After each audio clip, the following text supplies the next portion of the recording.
Welcome back, everybody. Today we're going to do something a little different.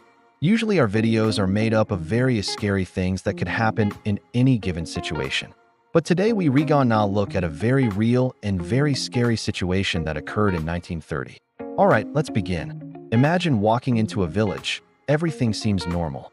When the plane arrived, it was obvious that something strange had happened here. The people had seemingly vanished into thin air. The search party also noticed that some of the graves at the village cemetery had been recently dug up.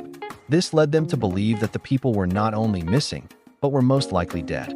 As the days went on with no answers and no bodies, hope began to dwindle.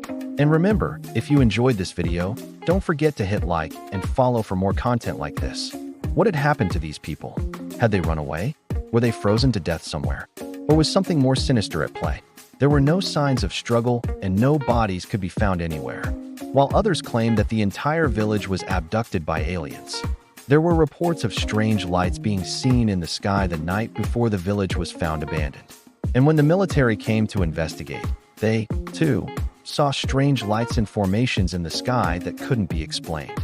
Was it an alien abduction or a freak weather event? We may never know for sure. What was strange, too, was that all the dogs were starved to death. Let us know your theories in the comments below. And don't forget to subscribe if you haven't already. We've been telling you the most terrifying stories from all over the globe for years now, and we have no plans of stopping anytime soon. So make sure you hit that subscribe button so you never miss an upload. The people hadn't even taken the time to kill them and feed on them. This wasn't like them at all. Food is still cooking on the stove, dogs are still tied up outside. But where are the people? In 1930, a Canadian trapper named Joe LaBelle was working his trade in the remote northern region of Canada. It wasn't until he came across one of the huts and noticed a pair of snowshoes by the door that he got a clue as to what may have happened. The snowshoes indicated that everyone had left the village in a hurry, but they didn't go far. A few miles down the ice-jammed Churchill River, he found a small cluster of tents where people had obviously set up camp. There were tools, weapons, and ammunition left out, indicating that they had abandoned the village in haste. He had been to this area many times before. It was nothing out of the ordinary. And in fact, he knew the people who lived in the village of Angikuni quite well. So when he arrived and noticed that no one was around, he assumed that they had all gone out hunting. However, by the time nightfall came around, nobody had returned to the village.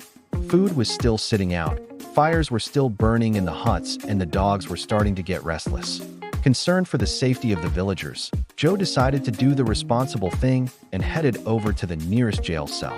The problem was when he opened the door, it was completely empty. This was not normal behavior for the people of Onagawara. They weren't known to be criminals and would never just abandon their homes without good reason. He continued to search the village for any sign of life or at least some indication of where everyone had gone. Joe contacted the Royal Canadian Mounted Police about what he had found, and they immediately dispatched a plane to go search for the missing villagers. Even more strange was that there were no tracks or other signs that could indicate how or why the people disappeared. Well, the truth is, nobody knows for sure. Some believe that the people were taken by a massive blizzard and their bodies were never recovered. But what do you think happened to the people of Onagawara? Now check out the video on your screen for another terrifying tale from the unknown.